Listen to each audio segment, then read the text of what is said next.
jaga pendengaran kita. Banyak isu fitnah macam-macam yang kita dengar dari lingkungan, gosip, fitnah. Ada orang membawa berita yang membuat kita sakit hati, dah usah dengar. Dah usah dengar. Orang mukmin bersikap, kalau berita yang mau didengar itu baik, lanjut. Kalau tidak baik, mohon bilang sama yang membawa berita, diam. Diam loh, saya dah mau dengar, saya dah mau tahu. Biarpun ada orang membawa fitnah, saya sering didatangin, ada si kiai ini, si ustaz ini, dia suka mau sebutkan nama antum, menjelekkan antum. Saya bilang diam, saya dah mau tahu. Dan ana ingin kasih tahu supaya kamu berhati-hati. Saya tak perlu berhati-hati sama manusia, saya berhati-hati sama Allah supaya jangan kena siksa Allah subhanahu wa ta'ala. Istiqamah beribadah. Saya tidak peduli apa yang diucapkan oleh manusia, tidak usah pedulikan, tidak usah dengar. Supaya apa? Supaya besok ketemu semua orang dengan hati yang bersih. Tidak ada satupun kita sakit hati sama orang, siapapun dia. Mau dia ustaz, mau dia pejabat, mau dia tetangga, mau dia sahabat. Coba kira-kira perasaan, kita kan manusia, tidak ada yang bisa menjaminkan hatinya. Kalau anda besok mendengar fitnah dibawa oleh temanmu sendiri atau tetanggamu, kira-kira besok anda mau salaman sama dia?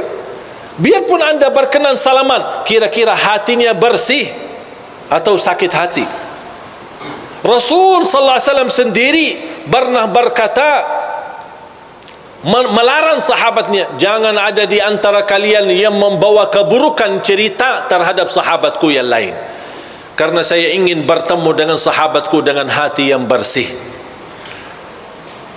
Kalau si fulan membawa berita, besok kita sakit hati, ketemu, ini yang kemarin yang suka enak-enak aja nih, baru kenal aja udah langsung berani fitnahin aku. Ini kan bisikan kalbu. Dan itulah salah satu sebab yang terkunci hati kita. Makanya fantas kehilangan khusyuk, karena ini perasaan. Makanya tidak usah berduli. Dan saya belajar, orang yang ikhlas dipuji, dihina sama saja. Saya ulang lagi, mudah-mudahan bisa difikirkan.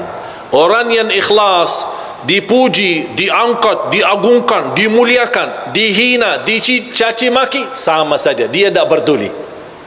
Dia tidak peduli nilai manusia. Dia tidak peduli apa kata manusia. Manusia senang, dia tidak peduli. Manusia tidak senang, apa lagi dia tidak peduli.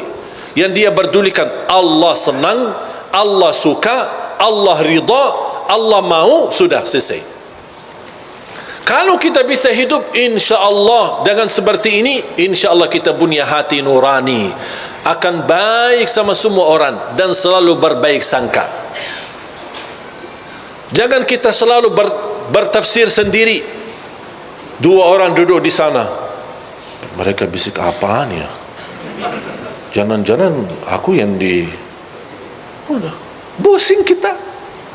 Coba kalau kita berduri apa kata orang, wallahi kita yang pusing, bukan mereka. Coba kalau kita lupakan, kita abaikan.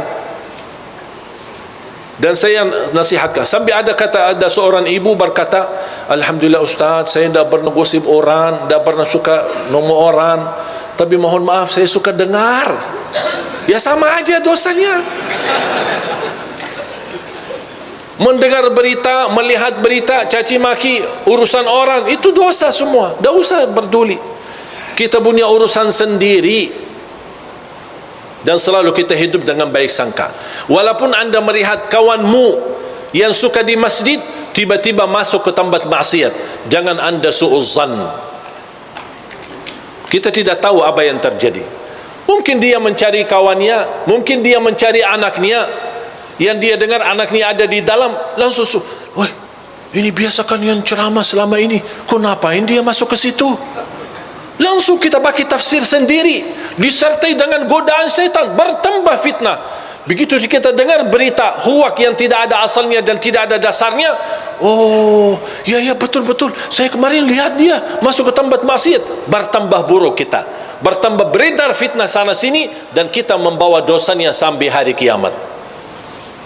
Hati-hati jamaah sekalian. Makanya tutupi pandangannya, hanya yang kita lihat tempat kebaikan, tempat masjid, majlis ta'lim, lihat Al-Quran, supaya Allah Subhanahu Wa Taala selalu membersihkan pandangan kita dari segala hal-hal yang tidak kesengajaan kita lihatnya. Insya-Allah terhapus dosanya gara-gara kita sering melihat. Makanya salah satu ulama berkata, kalau saya merasa hati mulai keras dan tertutup, saya berbanyak melihat Al-Quran.